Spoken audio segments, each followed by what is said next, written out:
أعوذ بالله من الشيطان الرجيم بسم الله الرحمن الرحيم إن الحمد لله نحمده ونستعينه ونستغفره ونعوذ بالله من شرور أنفسنا وسيئات أعمالنا من يهده الله فلا مضل له ومن يضلل فلا هادي له وأشهد أن لا إله إلا الله وحده لا شريك له وأشهد أن محمدا عبده ورسوله يا أيها الناس اتقوا ربكم الذي خلقكم من نفس واحدة وخلق منها زوجها وبث منهما رجالا كثيرا ونساء واتقوا الله الذي تساءلون به والأرحام إن الله كان عليكم رقيبا يا أيها الذين آمنوا اتقوا الله وقولوا قولا سديدا يصلح لكم أعمالكم ويغفر لكم ذنوبكم ومن يطع الله ورسوله فقد فاز فوزا عظيما يا أيها الذين آمنوا اتقوا الله حق تقاته ولا تموتن إلا وأنتم مسلمون أما بعد فإن أصدق الحديث كتاب الله وخير الهدي هدي محمد عليه الصلاة والسلام وشر الأمور محدثاتها وكل محدثة بدعة وكل بدعة ضلالة وكل ضلالة في النار. உலகை படைத்து பரிபாலிக்கக்கூடிய வல்ல ரஹ்மான்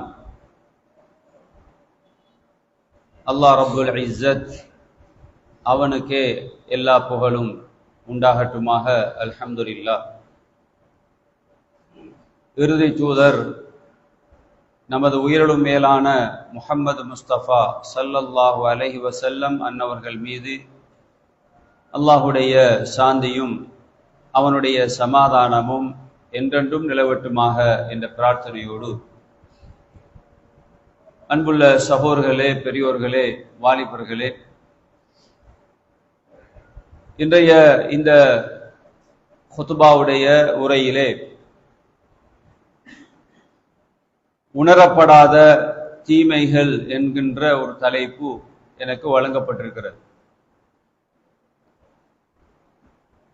உண்மையிலே நாம் நிறைய பேர் பாவங்களை பற்றிய, தீமைகளை பற்றிய அறிவோடு பயணிக்கக்கூடியவர்கள்.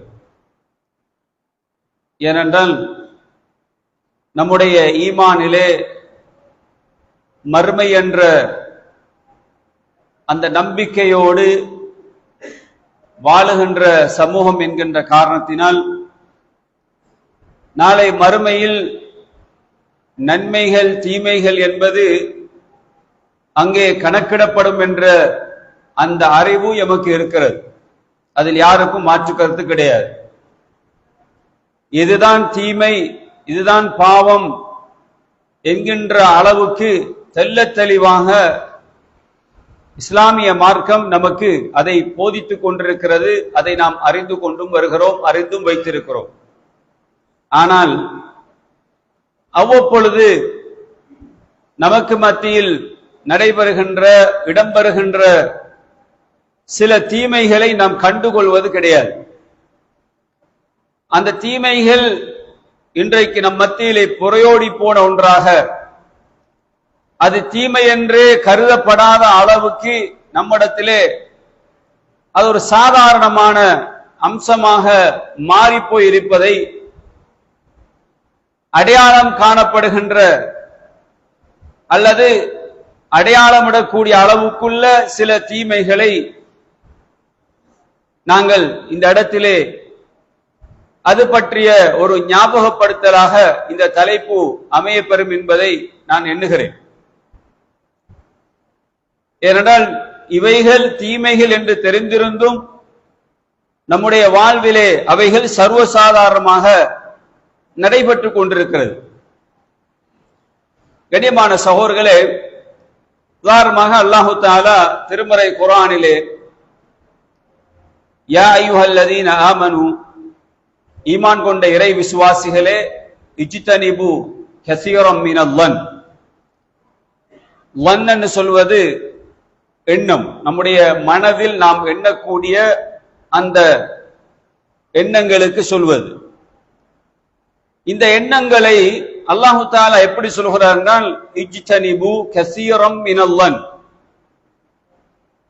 அந்த எண்ணங்களில் அதிகமானதை தவிர்த்து கொள்ளுங்கள். அப்படி என்றால் எண்ணத்தில் ரெண்டு வகையான எண்ணங்கள் இருக்கிறது, நல்லெண்ணம் இருக்கிறது, கெட்ட எண்ணங்களும் இருக்கிறது. இங்கே அல்லாஹ் இஜ்தனிபு என்று சொல்வது அந்த கெட்ட எண்ணங்களை தவிர்த்து கொள்ளுங்கள். அப்ப பொதுவாக அதில் அதிகமான எண்ணங்களில் அதை அல்லாஹ் தஆலா சொல்லுகிறது, சில எண்ணங்கள் இருக்கிறது அது பாவம். இன்ன பஅதல் லன்னி, அந்த நீங்கள் எண்ணுகின்ற நீங்கள் நினைத்து பார்க்கக்கூடிய விஷயங்களில் சிலது பாவமாக இருக்கும். இதை சொல்லிவிட்டு அல்லாஹ் தஆலா அடுத்த பகுதியை பேசுகிறான். வலா தஜஸ்ஸசு, நீங்கள் ஒருவருக்கொருவர் துருவி துருவி ஆராய்ந்து கொண்டு போகாதீர்கள். மேலே அல் குர்ஆன் அழகான ஒரு வழிகாட்டுதலை இந்த சமூகத்துக்கு சொல்லிக் கொடுக்கிறது. வலா யக்தப் பஅதுகும் பஅலா, உங்களில் சிலர் சிலரை பற்றி கீபத் புறம் பேச வேண்டாம். அயுஹிப்பு அஹதுகும் ஐயாகுல லஹ்ம அஹீஹி மைதா, உங்களில் ஒருவர் மற்றவருடைய அந்த கீபத்து பேசுவதன் ஊடாக இன்னும் ஒருவருடைய மாமிசத்தை சாப்பிடுவதற்கு அவர் விரும்புவாரா? அல்லாஹ் அப்படி கேட்கிறான். உங்களை ஒருவர் அப்படி விரும்புவீங்களா? ஃபக்கரிஹ்துமுஹு, அதை நீங்கள் வெறுப்பீர்கள், அது உங்களுக்கு வெறுப்பான ஒன்று. அப்ப அல்லாஹ் தஆலா எங்களுக்கு ஒரு அழகான ஒரு வழிகாட்டுதலை சொல்கிறான். உண்மையிலே ஒரு மனிதன் தன்னுடைய எண்ணங்களை நல்லதாக்கி கொள்ள வேண்டும். அந்த தாட்ஸ் சொல்வார்கள், பாசிட்டிவ் தாட்ஸ், நெகட்டிவ் தாட்ஸ் இருக்கிறது. ஒரு மனிதனை பார்க்கிற நேரத்திலும் அந்த பாசிட்டிவ் தாட்ஸோடு தான் பார்க்கணும், நல்ல எண்ணங்களோட பார்க்கணும்.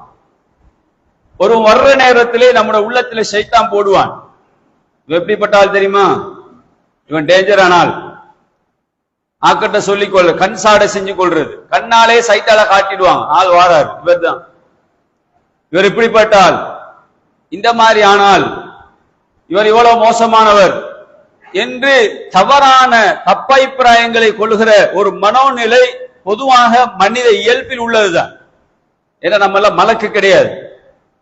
நம்ம எதுல நின்று சிந்திக்கணும்டா, நம்ம மலக்கிற ஸ்டேஜில் இருந்தெல்லாம் பயம் பண்ணவும் முடியாது.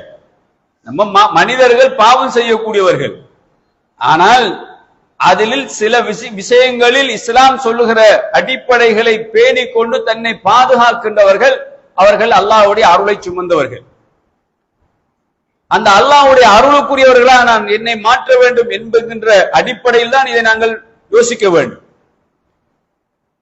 உண்மையிலே ஷைத்தான் எங்களை கொண்டு போய் சேர்க்கக்கூடிய இடம் அவனுக்கு எப்படியாவது வழிபட வேண்டும் என்பதற்காக. ஆகவே நாங்கள் எப்பொழுதும் ஒரு மனிதனை பார்க்கின்ற பொழுது வருகின்ற அந்த பார்வை என்பது நல்ல எண்ணங்களோடு இருக்க வேண்டும், நல்ல அந்த பண்பாடுகளை வெளிப்படுத்த வேண்டும். எண்ணங்களில் தவறான எண்ணங்களை வைத்து ஒருவனை நாங்கள் சிந்திக்க கூடாது. சில பொழுது உண்மையிலேயே அவன் தவறானவன் என்றிருந்தால் கூட அவனோடு எப்படி நடந்து கொள்ள வேண்டும் என்ற முறைகளையும் இஸ்லாமியங்களுக்கு கற்றுத் தருகிறது. அதனால் கண்ணியமான சகோதரர்களே, ஒரு மனிதனை பற்றிய எந்த விதமான அறிவும் இல்லாமல் ஒருவரை தப்பான எண்ணம் கொள்வது, சந்தேகம் கொள்வது, இப்படியான இந்த நோய்களை எங்களுடைய உள்ளத்திலிருந்து எரேஸ் பண்ண வேண்டும்.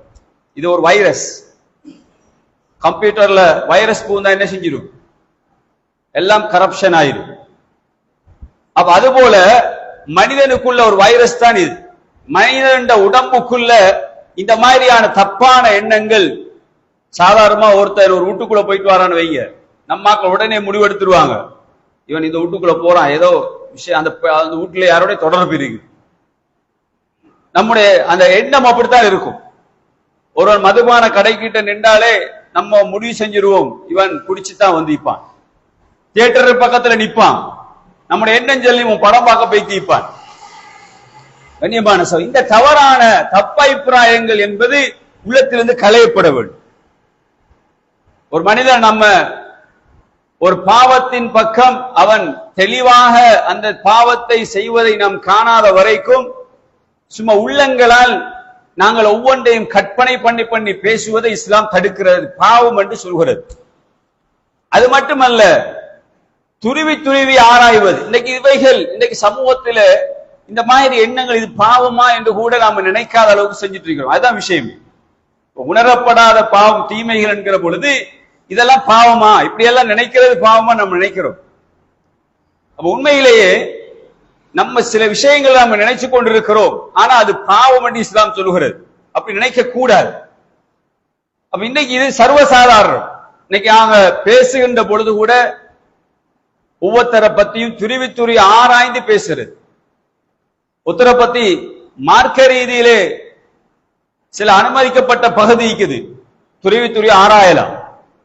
நாங்க ஒரு பெண்ணுக்கு கணவன் மாப்பிள்ளை தேடுற நேரத்தில் மாப்பிள்ளை பற்றி நாம் விசாரிக்க வேண்டும். இது மார்க்கத்தில் அனுமதிக்கப்பட்டிருக்கு. சில பகுதிகளில் துருவி துருவி ஆராய்வதற்கு மார்க்கத்தில் அனுமதிக்குது. அது அல்லாமல் ஒருவன் ஒரு பாவத்தை செய்யவில்லை என்கிற பொழுது, ஒரு தவறை செய்கின்றவில்லை என்று சொல்லும் பொழுது, ஒரு காரியத்தை அவன் மேற்கொள்ளவில்லை என்று சொல்கிற பொழுதெல்லாம் வேணுமென்று நாங்கள் போய் அவனை துருவி துருவி கொடைந்து கொடைந்து அந்த விஷயங்களிலே போய் ஆய்வு செய்து கொண்டிருக்க கூடாது. அப்ப இந்த பகுதிகளை நாம் எவ்வாறு கையாள வேண்டும் என்பதுதான் இஸ்லாமிய சமூகத்திலே மிக முக்கியமான ஒரு பகுதி. உதாரணமா ஒரு ஃபாசிக், ஒரு கெட்டவன் ஒரு செய்தியை கொண்டு வந்தால் கூட குர்ஆன் சொல்கிறது, இன்ஜாஅக்கும் ஃபாசிகுன் பினபஇன் ஃபதபையனு, அதை உடனே எடுத்து ஷேர் பண்ணிட்டாங்க. இன்னைக்கு நம்ம எல்லாம் சோசியல் மீடியாவோட நிறைய தொடர்புள்ளவர்கள். இப்ப உதாரணமாக மௌலவி பயான்ல இப்படி பேசினாராம், நம்மாக்கெல்லாம் அப்படி பேசினாங்களா, அப்படி பேசிக்க கூடாது, அவர் அப்படி பேசுறதுக்கு எந்த ரைட்ஸும் இல்ல. முதல்ல என்னன்னு பயான கேட்டோமா, அவர் என்ன பயான்ல சொன்னாருன்னு கேட்டிருப்போமா? இல்ல வீட்டுல இப்படி பேசினாங்களா, பாப்பா அம்மா இப்படி பேசினாங்க, மான் சொல்றாரு பாப்பா அம்மா அப்படி பேசிக்க கூடாது, பாப்பா அம்மா என்ன பேசினாங்கன்னு இவர் கேட்டும் இல்ல, யார் ஒருத்தர் சொன்னாரு பேசுறார், வைஃப் சொல்லிப்பா பேசுறாரு. அப்ப இஸ்லாம் சொல்லுவது பாருங்க, இங்கதான் பிரச்சனை உருவாது. சமூகத்துல பிளவுகள் வருவதற்கு அடிப்படை காரணமே தகவலை உடனே ஷேர் பண்றது, அந்த தகவலுக்கு உடனே பத்துவா கொடுப்பது, வர்ற செய்திக்கு உடனே பத்துவாக்கள், உடனே விளக்கம். முக்கியமான சோர்களே, முதல் ஆய்வு செய்யப்பட வேண்டும். அல்லாஹ் சொல்கிறான், ஒரு தகவல் வர்றதா ஃபதபையனு, அதை அப்படியே தெளிவுபடுத்துங்க, பிரிச்சு ஆராய்ச்சி பாருங்க, தெளிவுபடுங்க, அது என்னன்னு பாருங்க. இல்லையா நீங்க பெரிய பித்னால வைத்து விழுந்துருவீங்க. அப்ப குர்ஆன் அழகான வழிகாட்டுதலை சொல்லுது. எந்த விஷயமாக இருந்தாலும் ஒருவர் பேச்சில் சில நேரங்கள் தெளிவில்லாமல் இருக்கலாம். தெளிவில்லாவிட்டால் அந்த உரியவரை நாடி அவர்கிட்ட போய்த்து கேட்டு விளக்கத்தை கொள்ளும். வெளியில வைத்து என்ன செய்யக்கூடாது, ஆனா அவர் இப்படித்தான் பேசினாரு, இப்படித்தான் பேசினாரு, அவர் ஒரு தோட்டல பேசிப்பாரு. நம்மட அறிவுக்கும் நம்மட அண்டர்ஸ்டாண்டிங்கும் ஒரு விளக்கம் வந்திருக்கும். உதாரணமா அது பொதுவாக புரிதலில் ஏற்படுகின்ற ஒரு விஷயம்தான். ஒரு கிளாஸ்ல டீச்சர் பாடம் நடத்துறதுல 30 பிள்ளைகள் இருந்தால் 30 பிள்ளைகளிலும் ஒரு 20 பேர் என்ன செய்வாங்க, ஒன்றுமாய் விளங்குவாங்க, 10 பேர் வித்தியாசம் விளங்குவாங்க. சில 30 பேருமாய் விளங்கக்கூடிய வாய்ப்பும் இருக்குது. ஏனால் அந்த புள்ள அண்டர்ஸ்டாண்டிங் பண்ற விஷயத்தில் குளறுபடிகள் ஏற்படும். ஒவ்வொருடைய அறிவுக்கு ஏற்றவாறு ஒரு பயான் நடக்கிற நேரத்தில், ஒரு ஸ்பீச் நடக்கிற நேரத்தில் அதை புரிகின்ற விதத்தில் ஒவ்வொரு வித்தியாசமா புரிவார்கள். அதனால் நமக்கு ஒரு பிரச்சனை வந்தா நம்ம யார்கிட்ட போகணும், பேசினவர்கிட்ட கேட்டு தெளிவுபடுத்தணும். இது மாதிரி நம்மகிட்ட ஒரு தகவல் வருதுன்றா, தகவலை சொல்றவர் இல்ல சப்ஜெக்ட், அந்த தகவல் என்ன தகவல் வருகிறதோ அது யார் சம்பந்தமாக வருது என்றால் அந்த உரியவரை நாடி அல்லது தெளிவாக அது பற்றிய அந்த உண்மைகளை பல சாட்சிகளோடு வச்சுதான் அதுக்கு தீர்வுக்கு போக வேண்டும். உடனே தீர்வுக்கு போக இன்னைக்கு இதெல்லாம் பாவமாக விளங்குவது கிடையாது. அதுக்காக தான் சொல்றேன், நம்மளா ஒரு முடிவெடுத்தாச்சு, உடனே ஷேர் பண்ணியாச்சு. இன்னைக்கு வாட்ஸ்அப்ல எத்தனையோ செய்தி வருது, அதாவது பேஸ்புக்ல, இன்ஸ்டாகிராம்ல இப்படி எதை எடுத்துக்கொண்டாலும் சோசியல் மீடியாவுக்கு நிறைய தகவல். நம்ம யாருமே அதை படிக்கிறதும் கிடையாது, வெரிஃபை பண்றதும் கிடையாது. அப்ப இதுல நிறைய பேர் தவறு இழைத்துக் கொண்டிருக்கிறோம். இதனால் நிறைய பேர் மன உளைச்சலுக்கு உண்டாகுவாங்க, நிறைய பேர் பாதிக்கப்படுவாங்க. அந்த நேரத்தில் அவங்க அநியாயமாக பாதிக்கப்படுற பொழுது அல்லாஹ்விடத்தில் கையேந்தினால் அந்த குற்றத்துக்கு, அந்த பாவத்துக்குரியவர்கள் நாங்களும் மாறி விடுவோம். அதுல மிக கவனமாக இருக்க வேண்டும். இது ஒரு பெரிய ஒரு பாவம். இன்னும் ஒருவருடைய மாமிசத்தை சாப்பிடுகின்ற அளவுக்குள்ள ஒரு பாவம். ரசூலுல்லாஹி ஸல்லல்லாஹு அலைஹி வஸல்லம் அவர்கள் அத்ததுரூன மல் கீபா, கீபானா என்னன்னு கேட்டான். உங்களுக்கு தெரியுமா? சஹாபாக்கள் சொல்றாங்க, அல்லாஹ்வும் ரசூலும் தான் அறிவார்கள். கீபத் என்று சொல்வது ذிக்ருக அஹாக் பிமா யக்ரஹ், அவர் ஒருவர் வெறுக்கிற ஒரு விஷயத்தை நீ கூறுவது. சுப்ஹானல்லாஹ். அது எந்த விஷயமா இருந்தாலும் சரி, ஒருவன் பாவம் செஞ்சிருப்பான், அந்த பாவத்தை பேசுவதை அவனுக்கு விருப்பம் இல்லாம இருக்கும். இப்ப நம்ம ஒரு பாவத்தை செஞ்சுட்டு வைங்க, உண்மையில நம்ம பாவம் எங்கிரியா அதை ஏற்றுக்கொண்டோம், அல்லாஹ்ட்ட தௌபா செஞ்சோம், அது என்னோட உள்ள சப்ஜெக்ட். இதை இன்னொருத்தன் பேசுவதை நம்ம விரும்ப மாட்டோம். அத இல்ல அவன் செஞ்சவன் தானே அப்படி என்று பேசுறதுக்கான ரைட்ஸை கூட நமக்கு இஸ்லாம் தரல. பாருங்க, அதான் ஒழுக்கம். இதான் இஸ்லாம் எங்கே நிக்குது என்று. இஸ்லாத்துக்கும் ஏனைய மதங்களுக்கும் இடையில் உள்ள அந்த டிஃபரண்ட். ஒரு மனிதனுடைய அந்த மானம் என்பது எவ்வளவுக்கு பெருமதி என்றதை சொல்லுது இஸ்லாம். அவர் தவறு இழைச்சிருப்பார், ஓகே, அது அவருக்கும் அல்லாஹ்வுக்கும் சம்பந்தப்பட்ட விஷயம். நீ அதை மேல போட்டு பேசுறதுக்கோ, 4 பேர் குந்தி கொண்டு நீ தஸ்கியா பண்றதுக்கோ உனக்கு அதிகாரம் கிடையாது. அவன் வெறுப்பதை நீ பேசுவது கீபத்து தான். நான் எதை வெறுப்பேன்? என்னை பத்தி நல்லதை பேசினா நான் வெறுக்கவே மாட்டேன், அப்படிதான். எனக்கு நல்லதை பத்தி பேசினா ஆச்சியார் இப்படிப்பட்டவர், அந்த மனுஷன் நல்ல, அந்த பொடியை இப்படிப்பட்டவன் அப்படி சொன்னா நம்ம எல்லாம் சந்தோஷம் படுவோம். நல்லதான் பேசிட்டு போறாங்க. நம்ம வெறுக்கிற எது? நம்ம செஞ்ச பாவம், தவறு, ஏதோ நமக்கு பிடிக்காத சில விஷயங்களை ஒருத்தர் பேசுற நேரத்துல சில பட்ட பேரை சொல்லுவாங்க, விரும்பாது, அவர் விரும்ப மாட்டார்.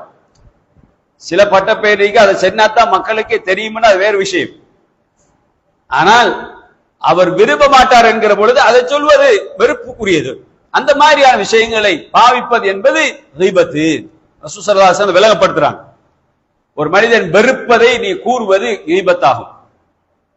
அவனிடம் அதில் இருந்தாலுமா என்று சஹாபாக்கள் கேட்கிறாங்க. அந்த சகோதரன்ட்ட அவன் செஞ்ச அந்த பாவம், அவன் செஞ்ச உண்மையிலே நம்ம உள்ளத்தை தான் பேசுறோம், அது அவன்கிட்ட இருக்கிறது, அதுதானே நம்ம பேசுறோம், எந்த ஆளுமான்னு கேட்கிறாங்க. ஆமா, அதுவும் கூடாதுன்னா அதுதான் கீபத்துன்னா. அவன்கிட்ட இல்லாத நீங்க சொன்னீங்கன்னு வைங்க, அதுக்கு கீபத்துன்னு சொல்றல. அதாவது இருக்கிறத அவன் வெறுப்பான், அவன்கிட்ட இருக்குது அந்த விஷயம், அந்த செயல் இருக்குது, அதை பேசுறதை அவன் வெறுக்கிறான்டா, அதை பேசுறது கீபத்து. அவனிடம் இல்லாத ஒன்றை நீங்கள் பேசினால் நீங்கள் அவன் மீது படுதூறு சொல்லிவிட்டீர்கள் ரசூலுல்லாஹ். சுப்ஹானல்லாஹ். படுதூருக்கு ஹத்துல் கதுப் வேறு. அப்ப பாருங்க, இப்ப இந்த இடத்தில் நம்ம எந்த அளவுக்கு மிக கவனமாக பயணிக்கணும். இன்னைக்கு நாங்க பேசுற பேச்சுக்கு தானே, சுப்ஹானல்லாஹ், நாங்க நிறைய பேர் பேசுறோம், நம்ம என்ன இல்லாத்தியா பேசிட்டோம். இன்னைக்கு அப்படித்தான், ஏன்னா உணரப்படாத தீமைகளா மாறிச்சு. நம்ம தீமைன்னு உணர்ற இல்ல, பேசுற இடத்துல எப்படி நம்ம இன்னத்தை போய் உள்ளத்தை தான் அப்ப பேசணும். சரி, அவ இன்னைக்கு இல்லாட்டாலும் ஏதோ நாங்க நலவுக்கு தானே பேசி கொண்டிருக்கிறோம் அப்படி என்ற மாதிரி ஷைத்தான் கொண்டு வச்சிருவான். உண்மையிலே அவர் வெறுப்பார், அது பேசுவதை விரும்ப மாட்டார் என்கிற பொழுது அதை நாம் பேசுவதை தவிர்க்க வேண்டும். பாவம், அவன் மாமிசத்தை தின்னுவதற்கு சமம். சுப்ஹானல்லாஹ். ரசூல் ஸல்லல்லாஹு அலைஹி வஸல்லம் சொன்னாங்க, மிஅராஜ்ல நான் போற நேரத்தில் ஒரு சமூகத்தை கண்டேன்.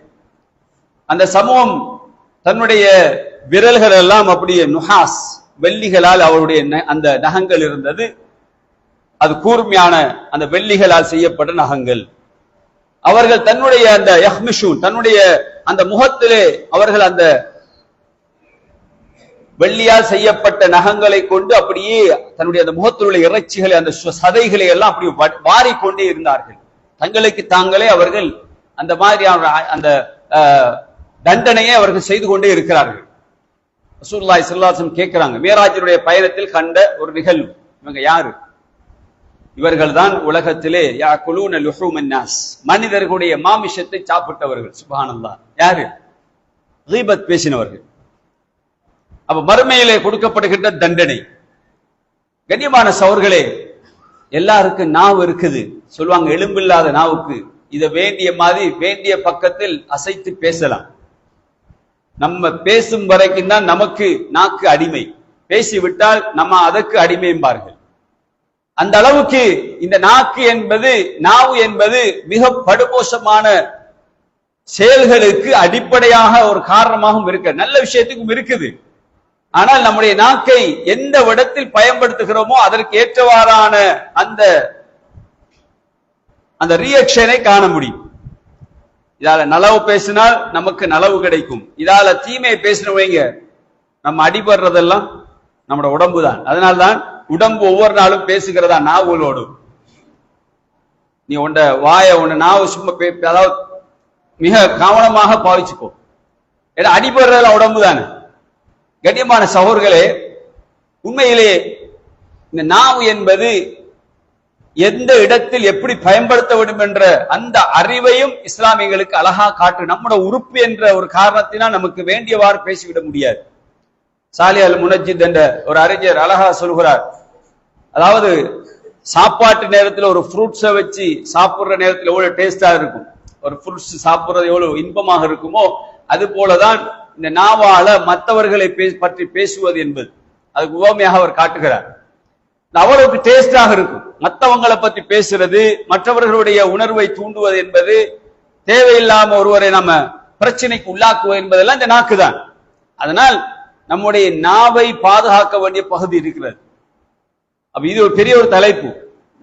நாவை பேணுவது என்பதே ஒரு தனி தலைப்பு. கண்ணியமான சகோதரர்களே, ஆகவே உண்மையில் இதற்கெல்லாம் அடிப்படை இந்த கீபத் பேசுவது என்பது, புறம் பேசுவது என்பது, கோல் சொல்வது என்பது, இவைகளுக்கெல்லாம் அடிப்படை இந்த நாவு தான். இந்த நாவை நாம் சரியாக பேணிக் கொள்ள வேண்டும். இந்த உறுப்பை சரியாக நாங்கள் பேணிக் கொள்ளாவிட்டால் விளைவு பெருசாக இருக்கும். ஆனால் பேசுவதற்கு முன்னால் நிதானப்பட்டு பேச வேண்டும். கண்ணியமான சகோதரர்களே, பாவத்துக்கு அடிப்படை ஒரு காரணமாக இருப்பது இந்த நாவு என்ற ஒரு சாதாரண ஒரு சின்ன உறுப்பு என்பதை நாங்கள் புரிந்து கொள்ள வேண்டும். அதை நாங்கள் சரியாக எப்படி பயன்படுத்திக் கொள்ள வேண்டும் என்ற அந்த அறிவு நம்மிடத்தில் இருக்க வேண்டும்.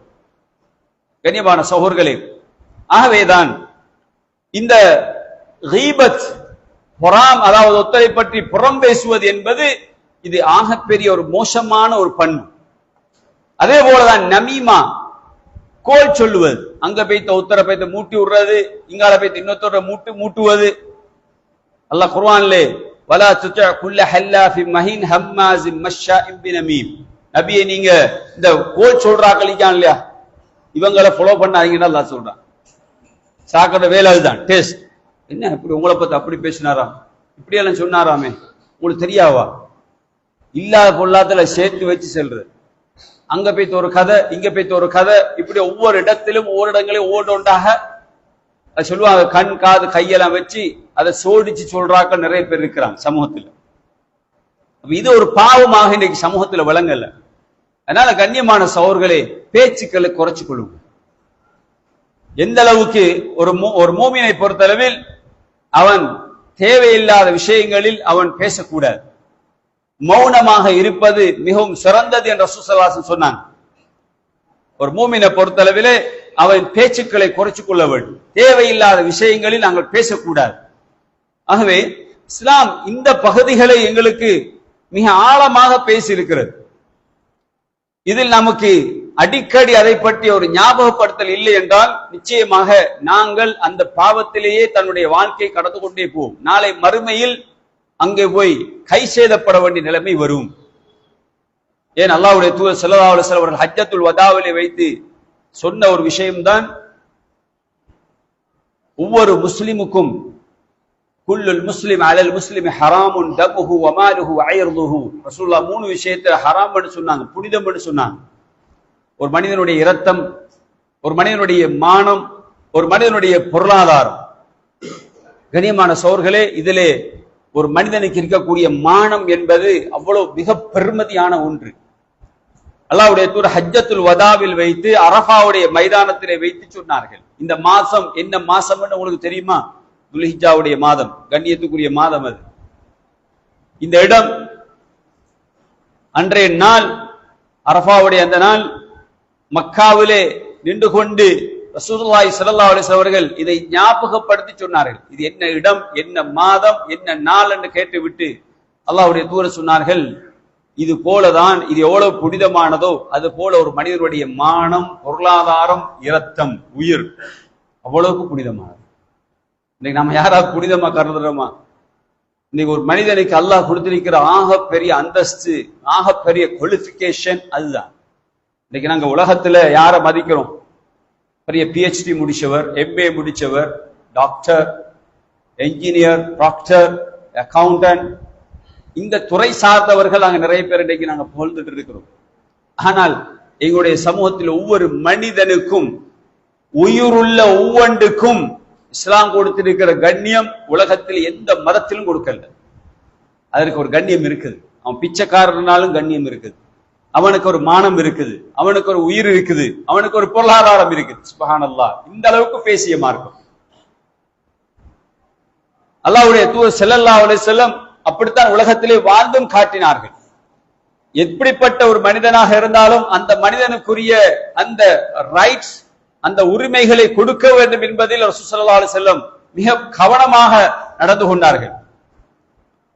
அல்லாஹ்வுடைய தூதருடைய சபையிலே யூதர்கள் இருந்தார்கள், நசாராக்கள் இருந்தார்கள், மக்கத்து காபிர்கள் இருந்தார்கள். எல்லோரோடும் எப்படி அல்லாஹ்வுடைய தூதர் நடந்து கொள்ள முடிந்தது என்றால் இந்த ஒரு வழிகாட்டுதல் மட்டும்தான்.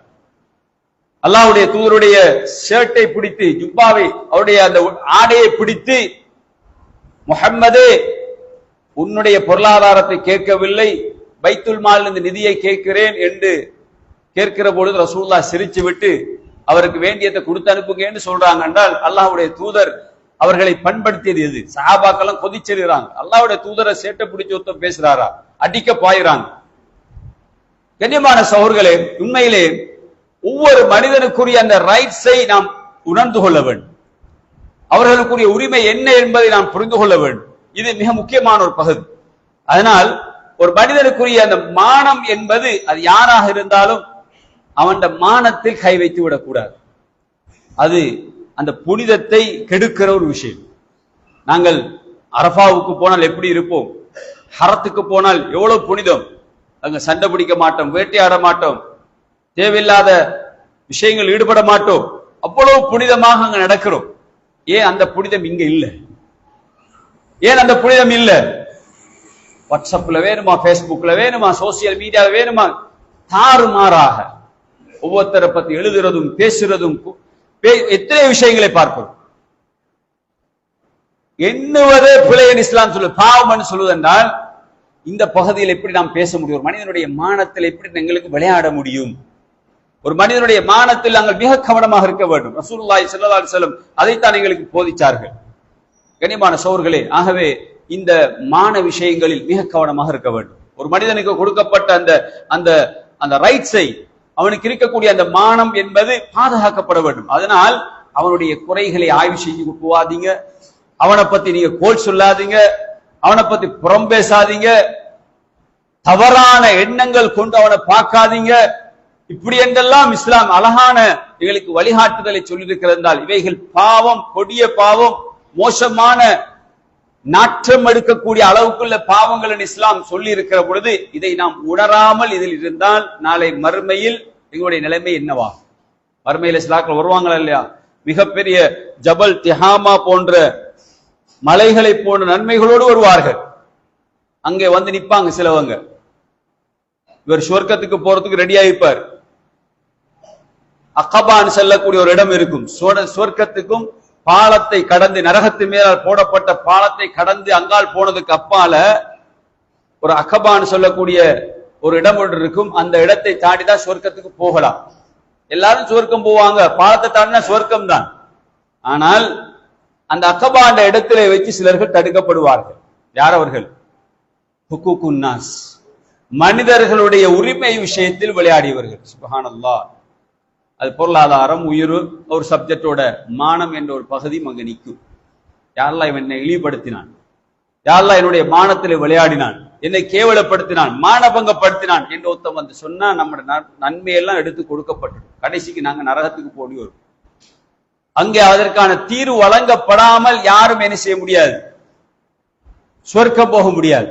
அப்ப மலைகளை போன்ற நன்மையோடு வருவார்கள். அவருடைய நன்மைகள் எல்லாம் என்ன செய்யப்படும்? அவர்களுடைய நன்மைகள் எல்லாம் அழித்து நாசமாக்கப்பட்டுவிடும். எவ்வளவு பெரிய மலைகளை கொண்டு வந்தாலும், அதான் முஃப்லிஸ் என்ற சொல்லாங்க.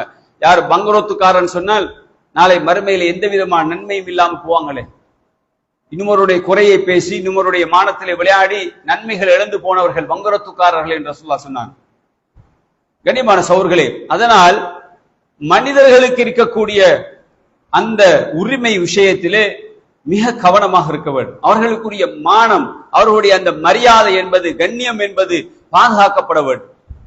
தேவையில்லாமல் நாங்கள் ஒருவர் மீது உள்ள ஏதோ ஒரு அதிருப்தியின் காரணமாக அவரை பற்றி தவறான செய்திகளை கொண்டு போய் பேசுவது என்ற இந்த விஷயங்களை தவிர்த்து கொள்ள வேண்டும். இதை பேச வருகின்ற யாராக இருந்தாலும், எப்படிப்பட்ட சபைகளாக இருந்தாலும் இவைகளை நாம் தெளிவுபடுத்தி அதை தடுப்பதற்கான முயற்சியில் எடுக்க வேண்டும். என்ன பெரிய தவறுகள் பற்றி வந்தாலும் அந்த உரியவரை நாடி அவரை வைத்து தீர்வெடுக்கக்கூடிய ஒரு நிலைமைக்கு நாங்கள் எங்களை உள்வாங்கிக் கொள்ள வேண்டும். இல்லை என்றால் நிச்சயமாக சமூகத்திலே பல வகையான பிரச்சனைகளுக்கு, பலவாறான பாவங்களுக்கு நாங்களே காரணமாக மாறிவிடுவோம் என்பதை நாங்கள் மறந்துவிடக் கூடாது.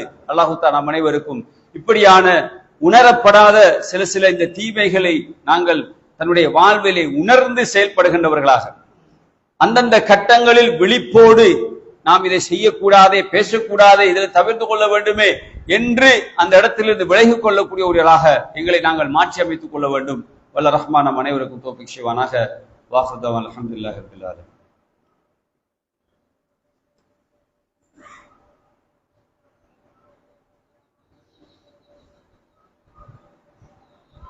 அல்ஹம்துலில்லாஹி ரப்பில் ஆலமீன். ஸல்லல்லாஹு வஸல்லம் வ பாரக அலா நபியினா முஹம்மதின் வ அலா ஆலிஹி வ ஸஹ்பிஹி அஜ்மஈன். அம்மா பஅத். அன்புள்ள சகோதரர்களே, அது மட்டுமல்லாமல் இன்னைக்கு சமூகத்திலே பொய் பேசுவது என்பது, ஏமாற்றுவது என்பது சர்வசாதாரணமாக, அதாவது இவைகளெல்லாம் தீமைகள் என்று உணரப்படாத அளவுக்கு இன்றைக்கு சமூகத்திலே இவ்வாறான இந்த மோசமான பண்புகளோடு நடக்கக்கூடிய மனிதர்களை பார்க்கிறோம். யார் பொய் பேசிக் கொண்டே இருக்கிறானோ அவன் அல்லாஹ்விடத்திலே அவன் கஸ்ஸாப், பொய்யன் என்று அவன் எழுதப்படுகிறான் என்று அல்லாஹ்வுடைய தூதர் சொன்னார்கள். பொய் என்பதே இன்னைக்கு தொழில் எடுத்துக்கொண்டாலும் சரி, அல்லது எந்த சமூகத்தோடு ஒட்டி வாழக்கூடியவர்களாக இருந்தாலும், தலைவர்களாக இருந்தாலும், இன்னைக்கு மக்களுக்கு மத்தியிலே கொடுக்கக்கூடிய வாக்குறுதிகளாக இருந்தாலும், நிறைய பொய்யான வாக்குறுதிகளையும் பொய்யான பேச்சுக்களையும் பொய்யான உடன்படிக்கைகளையும் நாம் நிறைய சமூகத்திலே காண்கிறோம். பொய் என்பது இன்னைக்கு ஒரு பாவமாக அலட்டிக் கொள்ளாத ஒரு விஷயமாக மாறி இருக்கிறது. முனாஃபிக்களுடைய தன்மையை ரசூலுல்லாஹ் சொல்லும் பொழுது, இதா ஹத்தஸ கதப், அவன் பேசினால் பொய் சொல்வான், வைதா வஅத அஹ்லஃப், வாக்களித்தால் மாறு செய்வான், வைதா துமின கான், நம்பிக்கை வைக்கப்பட்டால் மோசடி செய்வான். அப்ப ஒரு முனாஃபிக்குடைய நிஃபாக்குடைய அந்த தன்மைகளோடு தான் இன்றைக்கு உங்களுடைய வாழ்க்கையை ஓடிக்கொண்டு போகுது. இன்னைக்கு நிறைய செக்ஸ் கொடுக்குறாங்க, செக்கை கொடுத்துட்டு பொய் செக்கு, பிசினஸ்லயே பொய், அது ஆரம்பமே பொய்லாம் ஸ்டார்ட் ஆகும். டேட் வர்ற நேரத்துல ஒரு பேங்க்ல போய் நின்று கொண்டு அங்க போட போத்துல கோல் வரும், போட்டுறாதீங்க பேங்க்ல சல்லி இல்லை, ஏற்கனவே சல்லி இல்லை, சும்மா கொடுத்து பொய். இத்தனை பேர் இந்த மாதிரி அலைகிறாங்க. இன்னும் கொஞ்ச நேரம் வெயிட் பண்ணுங்கன்றாங்க, இல்ல நாளைக்கு போடுங்கன்றாங்க, இல்ல செக்கை ரிட்டர்ன் தாங்க, சல்லியை தாரன்றாங்க. இப்படி ஏன் சகோதரர்களே, ஒரு மனிதனுக்கு நிற்பந்த சூழல் வர்றது என்பது வேற. ஏன் பொய்க்கு ஒரு சாட்சியாக இன்னைக்கு இந்த மாதிரி நடந்து கொள்கிறோம்? நம்முடைய வாக்குறுதிகள் இன்னைக்கு நிறைய ஏமாற்றங்களோடு, நிறைய மோசடிகளோடு இன்னைக்கு மாறி இருக்கிறது. ஆகவே மிக கவனமாக இருக்க வேண்டும். இந்த வியாபாரத்தில் எத்தனை வகையான சீட்டிங், இஸ்லாமிய சமூகத்தில் உள்ளவர்கள் தான் இதை செய்கிறார்கள். அல்லாஹ்வை பற்றியும் ரசூலை பற்றியும் அறிந்தவர்கள், மறுமை ஒன்று இருக்கிறது என்ற அறிவு உள்ளவர்கள் தான் இவைகளை செய்து கொண்டிருக்கிறார்கள்.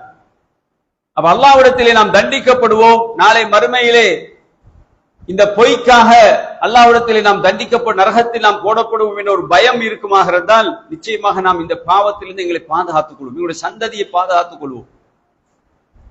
இது இன்றைக்கு உணரப்படாத தீமைகளாக மாறி இருக்கிறது. வட்டி. வட்டி என்பது இன்னைக்கு உணரப்படாத தீமை. யாருக்கும் வட்டி பாவம் இல்லை, எல்லாரும் பாவம் தெரியும். ஆனால் வியாபாரம் என்று வர்ற பொழுது வட்டி என்பது அது இன்னைக்கு தேவை. லீசிங், வாகனம், இன்னைக்கு ஓடுற வாகனங்களை பாருங்க, இவங்க வச்சிருக்கிற ஒவ்வொரு வகையான வாகனங்களை பார்த்தால் லீசிங்ல எடுக்கப்பட்ட வாகனங்கள், வட்டியோட ஓடுறாங்க. எத்தனை பேர் வீடுகள் பேங்க்ல இருக்குது, ஜுவல்ஸ் நகைகள், ஜெம் ஸ்டோன்ஸ் கல்லுகள் வட்டி காரணத்திலே போய் வைக்கப்பட்டிருக்கிறது. இதெல்லாம் யார் செய்யறாங்க? அந்நியவங்கள் அல்ல. நம்மிடத்தில் அந்நியவங்கள், அது அவங்களுக்கு ஹராம் ஹலால் என்ற பகுதி கிடையாது. நம்மவர்கள் செய்து கொண்டிருக்கிறாங்க. ஏன் இது பாவம் என்று தெரியாதா? இதுக்கு ஒரு பயம் பண்ணணுமா? உணரப்படாத தீமைகளாக மாறி இருக்கிறது. மிகப்பெரிய கொடிய கொடிய பாவங்களை இன்னைக்கு எங்களுடைய சமூகம் அது பாவமாக நினைக்கல. டாக்டர் சொல்றாரு, நீங்க குடு பாவிச்சால், சிகரெட் பாவிச்சால் உங்களோட உடம்பு கெட்டு போகும், ஈரல் நாசமா போகும், ஹார்ட் பிரச்சனை என்ற உடனே சிலர்கள் டாக்டர் சொல்ற அட்வைஸுக்கு பயந்து விட்டாக்கள் சிலாக்கள் இருக்குது. அல்லாஹ் ரசூலும் சொல்றாங்கன்ற உடனே இது ஹராம். இஸ்லாத்திலே பன்றி இறைச்சியும் ஹராம், மதுபானமும் ஹராம், ரெண்டும் ஒரே லெவல் தான். ஆனா நம்மாக்கள் பன்றி இறைச்சியில மட்டும் அது ஹராம் என்பாங்க. மத்தது ஹராம் இல்லையா? மதுபானம் ஹராம் இல்லையா? கண்ணியமான சகோதரர்களே, ஏன் இந்த அறிவு இருக்குது, ஆனா மட்டும் அது உணர்வு ரீதியாக அல்லாஹ்வுக்கு பயந்து வரல. எந்த ஒரு விஷயத்தையும் நீங்கள் இறைவனுக்கென்று நீங்கள் முடிவெடுத்து பாருங்கள். இறைவனுக்காக நான் முழுமையாக கட்டுப்படுகிறேன் எப்போ உங்களோட மனோநிலை வருகிறதோ அப்பதான் பாவங்களை விட முடியும். இல்லையென்றால் எவ்வளவு உரைகள் உங்களுக்கு நிகழ்த்தப்பட்டாலும் எனக்கோ உங்களுக்கோ அது எந்த பயனையும் தராது. எவ்வளவு உரைகளை சொல்லலாம், எத்தனையோ பயான்களை சொல்லலாம், மாஷா நல்லா இருந்தேன்னு சொல்லிட்டு போவாங்க. ஆனால் அந்த உரைகள் எங்களிடத்திலே மாற்றத்தை கொண்டு வர வேண்டும். பயப்பட வேண்டும். நான் செய்வது பாவம் என்று நான் உணர வேண்டும். தன்னைத்தானே ஒருவன் முஹாசபா கேட்டுக்கொள். நான் என்ன செய்து கொண்டிருக்கிறேன்? என்னிடத்தில் இப்படியான மோசமான பண்புகள் இருக்குது, பாவம் இருக்குது. இன்னொருத்தருடைய சொத்தை நான் களவாண்டு விடக்கூடாது. மிக கவனமா இருக்கும். மறுபை நான் மாட்டிக்கொள்ள, என்னோட வாழ்க்கை முடிச்சு. கண்ணியமான சோழ, அல்லாஹ்வுடைய விஷயத்தை நீங்கள் குறை வைக்கலாம். அல்லாஹ் நாடினால் அதுக்கு தண்டனை தருவான் அல்லது மன்னிப்பான். அல்லாஹ்வுடைய விஷயங்கள் எது? ஹுக்கூக்குல்லாஹ். தொழுகிறீங்க, அதுல பொடுபோக்கா அல்லாஹ் சில பொழுது உங்களுக்கு தண்டனை தரலாம். அதற்கு சில நேரங்கள் அல்லாஹ் மன்னிப்பும் தரலாம். சரி போ, நான் விட்டுறேன், நீ சொர்க்கத்துக்கு போலாம்னு அல்லாஹ் தந்துருவான். அவன் மன்னிப்பாளன், அர்ஹமுர் ராஹிமீன், இரக்கம் உள்ளவன். ஆனா மனிதன் அப்படிப்பட்டவன் கிடையாது. மனிதன் அப்படிப்பட்டவன் கிடையாது. நாளை மறுமையில வந்து பிடிச்சிருவான். அல்லாஹ் இவன் என்னிடத்திலிருந்து இப்படி பேசினான், என்னிடத்திலிருந்து இப்படி எடுத்துக்கொண்டான், அநியாயமாக எடுத்துக்கொண்டான். அல்லாஹ் செல்வான், அவனுக்கு நீ தீர்ப்பு கொடு. நீ இப்ப அவங்களோடு தீர்வை கொடுத்து விட்டு நீ சொர்க்கத்துக்கு போன அல்லாவும் பின்னுக்கு ஆயிடுவான். மறுமையில் நடக்கக்கூடிய காட்சி. அல்லாஹ் அந்த விஷயத்தை தள்ளப்பட மாட்டான். அல்லாஹ்வுடைய விஷயத்தில் மாத்திரம் அல்லாஹ் சில நேரம் மன்னிப்பான், சில நேரம் என்ன செய்யலாம், எங்களுக்கு தண்டனை தரலாம். ஆனால் மனிதனுடைய விஷயங்களில் ஹுக்கூக்குன்னாஸ் விஷயத்தில் மிக கவனமாக இருக்க வேண்டும். இப்ப நாம யோசிக்க வேண்டிய பகுதி எது? கூடுதல் கவனம் செலுத்த வேண்டிய பகுதி எது? அல்லாஹ்வுக்கு செய்ய வேண்டிய அந்த வணக்க வழிபாடுகளோடு மிக கவனமாக பயணிக்க வேண்டிய பகுதி மனிதர்களோடான தொடர்புகள். அவனுடைய மானம், அவனுடைய பொருளாதாரம், அவனுடைய உயிர் விஷயத்தில் மிக கவனமாக இருக்கும்.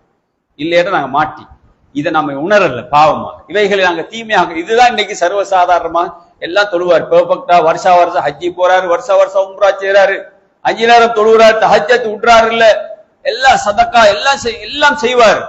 ஆனா ஹுக்கூக்குன்னாஸ் விஷயத்துல மிக படுமோசமாக இருப்பார், மிகப்பெரிய ஏமாத்துக்காரனா இருப்பார், பொய்யராக இருப்பார், சீட்டிங் பண்ணக்கூடியவராக இருப்பார். ஆனால் அல்லாஹ்வுடைய விஷயத்தில் அவர் பெர்ஃபெக்ட். கண்ணியமான சோர்களை நிச்சயமாக மறுபடியும் நாங்கள் தப்ப முடியாது. மனிதன் விஷயத்துல பெர்ஃபெக்டா இருங்க. இன்னொருத்தனை பத்தி பேச, சில மனிதர்களை பத்தி நாம சொல்லுவோம், அந்த மனுஷன் நிலத்துக்கும் நோவாம நடப்பாருன்னு சொல்லுவாங்க இல்லையா, அவர் யாரையும் அவர் பெருசா பேசுறது கிடையாது. அமைதியான மனிதர், நல்ல பண்பாடு உள்ளவர், எந்த விஷயத்தை கேட்டாலும் தந்துடுவார், அல்லது அவர் சொன்ன விஷயத்தை நிறைவேற்றுவார் என்று இன்னைக்கு சில மக்களை நாம சில ஆக்களை சொல்லிட்டு இருக்கோம். பல ஆக்கள் இல்ல, சில ஆக்களை சொல்லிட்டு இருக்கோம். அந்த சில ஆக்கள்ல நானும் ஒருத்தனாக இருக்க வேண்டும் கூட ஆசைப்படுவோம். அந்த பண்பை என்னிடத்தில் நான் வளர்த்துக் கொள்ள வேண்டும். கண்ணியமான சகோதரர்களே, ஆகவே உண்மையாக ஒரு மனிதனுடைய உள்ளத்தை உடைக்கின்ற அளவுக்கு, ஒரு மனிதனுடைய உள்ளம் பாதிக்கப்படுகின்ற அளவுக்கு கூட நாம் நடந்துவிடக் கூடாது. இவைகள் இஸ்லாம் பாவம் என்று சொல்வது. ஒரு மனித உள்ளத்தால அவன் அப்படி வெந்து போகின்ற அளவுக்கு, கவலைப்படுற அளவுக்கு, கண்ணீர் விடுற அளவுக்கு கூட நடந்துடாதீங்க. இவன் இப்படி செஞ்சிட்டானே அந்த மனுஷன் அல்லாஹ் குமுறிட்டான் வைங்க, அதுவே அல்லாஹ் இடத்துல பெரிய தண்டனைக்குரியதாக மாறிடும். அதனால் கண்ணியமான சகோதரர்களே, உணரப்படாத தீமை என்ற பகுதி ஒரு நெருட பட்டியலாக இருந்தாலும் உண்மையிலே நாங்கள் ஒவ்வொருவரும், நான் மனிதர்களோடு எப்படி, சுருக்கமாக சொல்வதாக இருந்தால், நான் மற்றவர்களோடு எப்படி நடந்து கொள்கிறேன், எண்ணத்தில் உள்ள அந்த குறைபாடு என்ன, அந்த மோசமான பண்புகள் என்ன, நான் மனிதர்கள் எப்படி நான் நடந்து கொள்கிறேன், அவர்களுடைய கொடுக்கல் வாங்கல் விஷயத்தில், பேச்சுக்களில், நடத்தைகளில், இவைகளில் மிக கவனமாக. அதனால்தான் ஒரு மனிதனை பார்த்து சிரிப்பதை கூட இஸ்லாம் இபாதத்தாக மாற்றுகிறது. நீ ஒரு மனிதனை பார்த்து புன்முறுவல் கூர்ப்பது சதக்கா என்று இஸ்லாம் சொல்ற அளவுக்கு என்றால், அந்த மனிதர்களுடைய விஷயத்தில் நீ கவனமாக நடந்து கொள், அவர்களை இன்முகத்தோடு நீ நடந்து கொள், அவர்களோடு நல்ல எண்ணங்களோடு பார்த்துக்கொள், தப்பான எண்ணங்களை கூட ஒரு உள்ளத்துல வர வச்சு விடாது. அல்லாஹ் தஆலா அனைவருக்கும் அந்த நல்லொழுக்க பண்பாடுகளை தர வேண்டும். என்றால் கண்ணியமான சோர்களே, நாளை மறுமையிலே எங்களுடைய மீசானை கணிக்க செய்வது என்பது இந்த ஹுஸ்னுல் ஹுல்க். இவைகள்லாம் எதுக்குள்ள வரும் என்றால் நல்ல பண்பாட்டுக்குள்ளாம் வரும். நம்ம ஏமாத்தாம, ஒருவனை குறை பேசாம, பொய் பேசாம, கீபத் பேசாம, கோல் சொல்லாம இருப்பது என்பது நல்ல பண்பாடுகள், ஹுஸ்னுல் ஹுல்க், நல்ல ஆதாபுகள், நல்ல ஒழுக்கங்கள். அந்த ஒழுக்கங்களுக்குள்ள வருகின்ற ஒரு பகுதி. ஆகவே இந்த ஆதாபுகளை, இந்த மெனஸ் சொல்வார், மெனஸ் ஆஃப் இஸ்லாம், இஸ்லாத்துடைய இந்த அழகான பண்பாடுகளை எங்களுடைய வாழ்க்கை நாம் நடப்போமா, எடுத்து நடப்போமாக இருந்தால் நாளை மறுமையிலே மீசானை கணிக்க செய்யக்கூடிய உண்டாக அந்த நல்ல பண்பாடுகள் தான் இருக்கு, இவருடைய நல்ல பண்பாடுகள் தான். ஆகவே இந்த நல்ல பண்பாடுகளை வரவழைத்துக் கொள்ளக்கூடியவர்களாக, கனிவான மனிதர்களாக, பண்புள்ள மனிதர்களாக, மிக நளினமான போக்குடைய மனிதர்களாக எங்களை நாங்கள் மாற்றி அமைத்துக் கொள்ள வேண்டும். வல்ல ரஹ்மான் எனக்கும் உங்களுக்கும் தௌஃபீக் செய்வானாக. அகூலு கௌலி ஹாதா அஸ்தக்ஃபிருல்லாஹ் லி வ லக்கும் வ லிஸாயிரில் முஸ்லிமீன் மின் குல்லி தம்பின் ஃபஸ்தக்ஃபிரூஹு இன்னஹு வல் கஃபூர் ரஹீம்.